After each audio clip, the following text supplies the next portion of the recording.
Welcome to the world of scale modeling with Mike Ashe, where techniques, tips, and creativity come alive with dozens of tutorials, projects, tape-up reviews, and picture references to help you build better scale models and enjoy our wonderful hobby.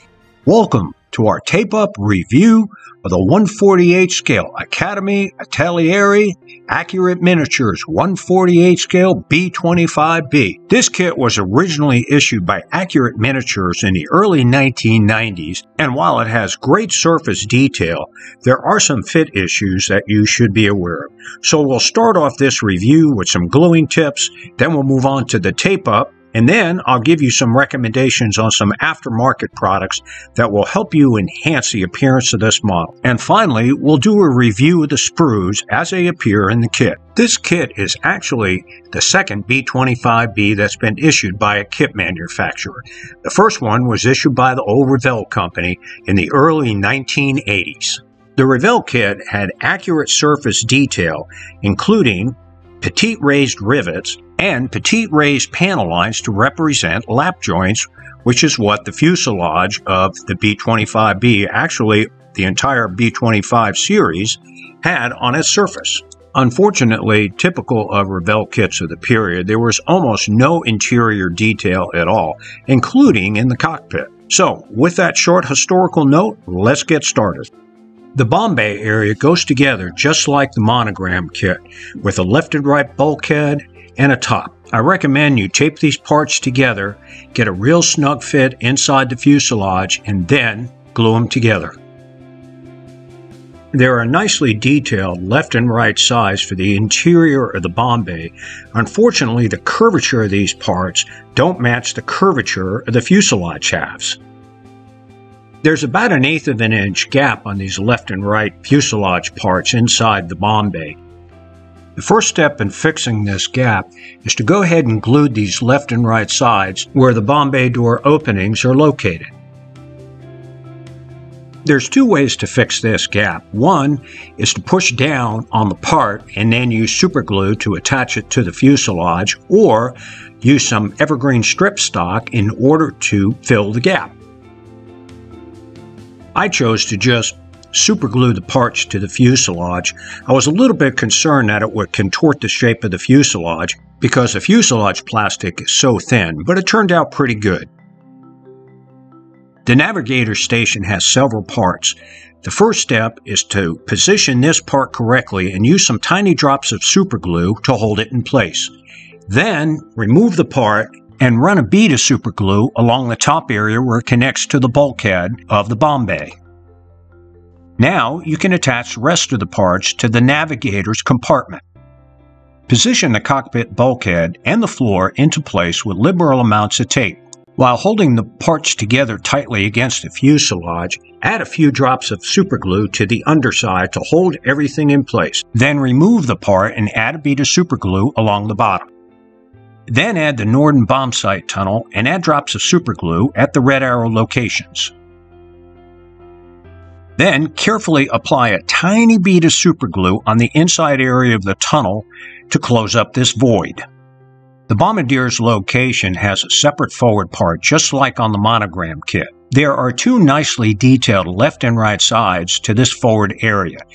Glue them in place with the red arrows, but do not glue the bottom area where the green arrows are located, and I'll explain why in a minute.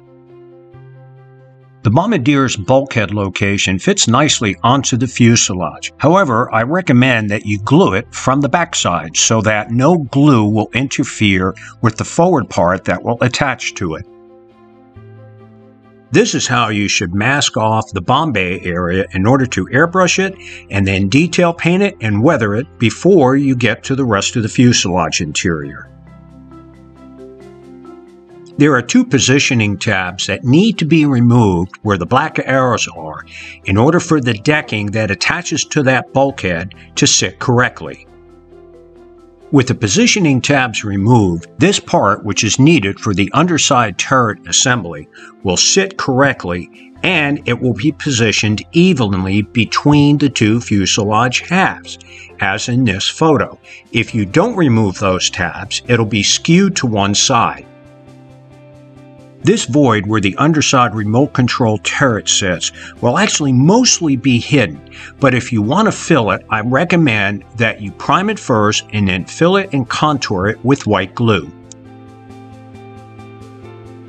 The fit of the fuselage halves is pretty good, but because the plastic is so thin, it's really important to make sure that the left and right halves are even when you apply super glue along the seam line.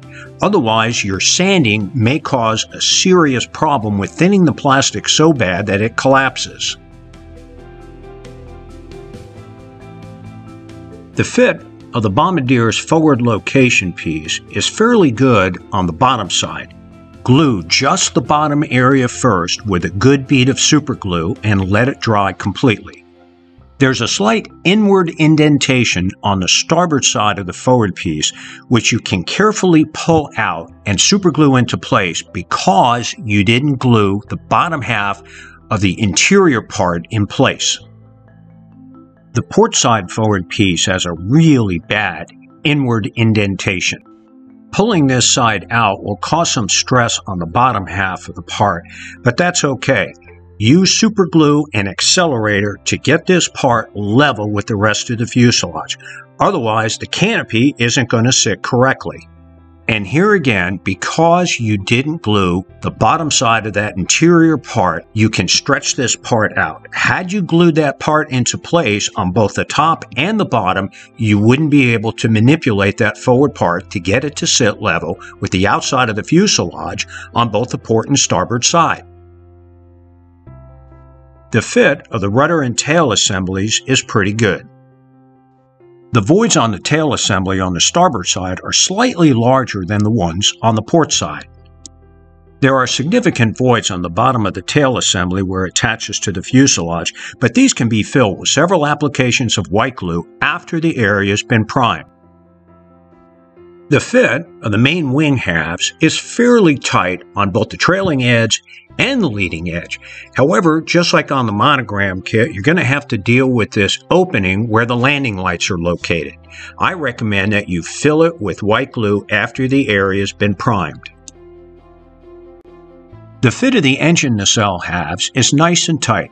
However, just like on the monogram kit, you're going to lose some detail when you work on the seams. I recommend on the interior areas that you add some strips of plastic along the seam lines to help reinforce those parts before you start working on the seams. The fit of the engine nacelles onto the lower parts of the wing are pretty good.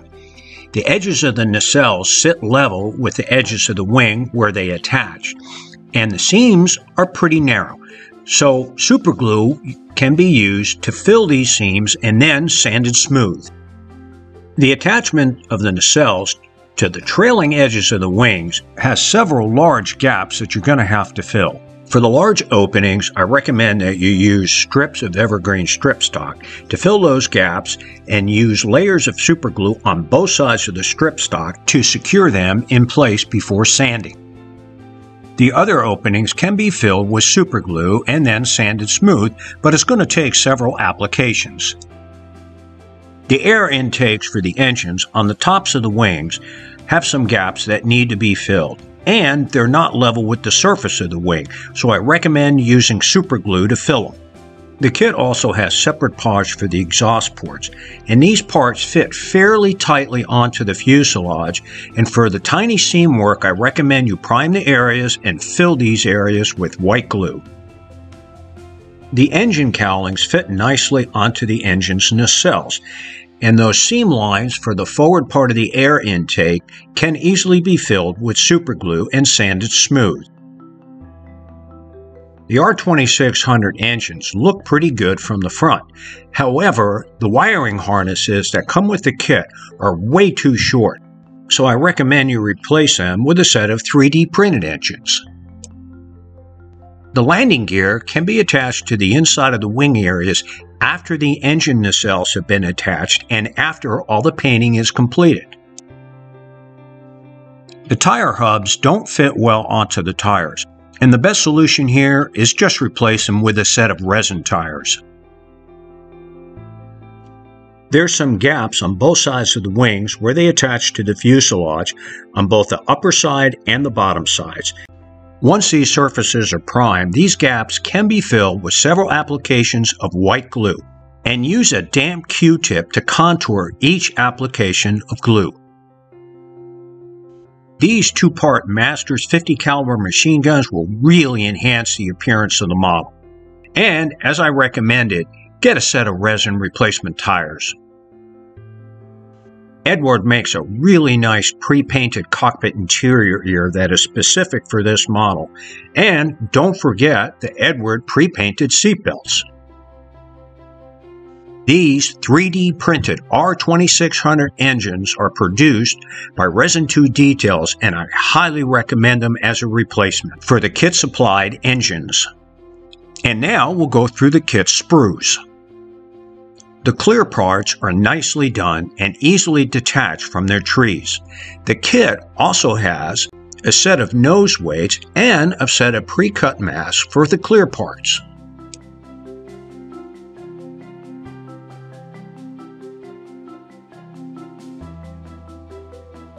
The sprue attachment points to the parts is fairly thin, so cutting them off won't damage the edges or the surfaces of the parts.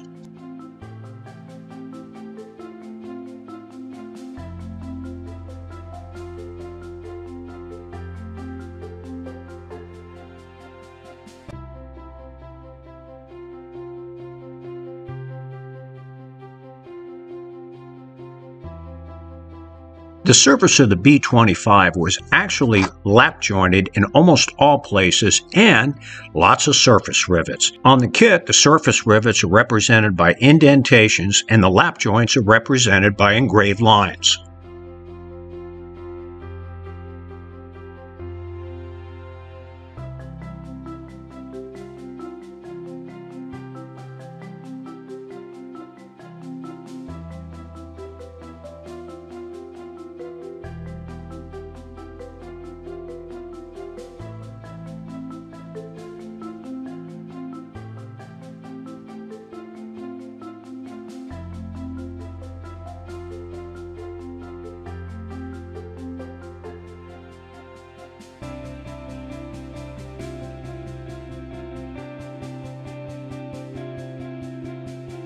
The surface detail on the elevators is nicely done.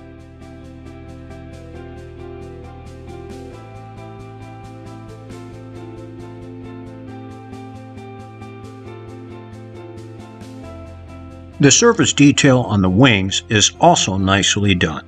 On the real B-25s, the wings were covered with a combination of lap joints and butt joints and both standard rivets and recessed rivets.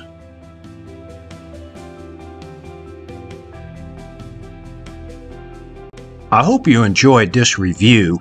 In our next review of a B-25, we're going to do a tape-up of the brand new HK 148 scale B-25J, which I should have published by January 1st. Thanks for watching, and don't forget to subscribe to our channel and give us a thumbs up. And when you get the chance, visit our website at www.mikeashley.com.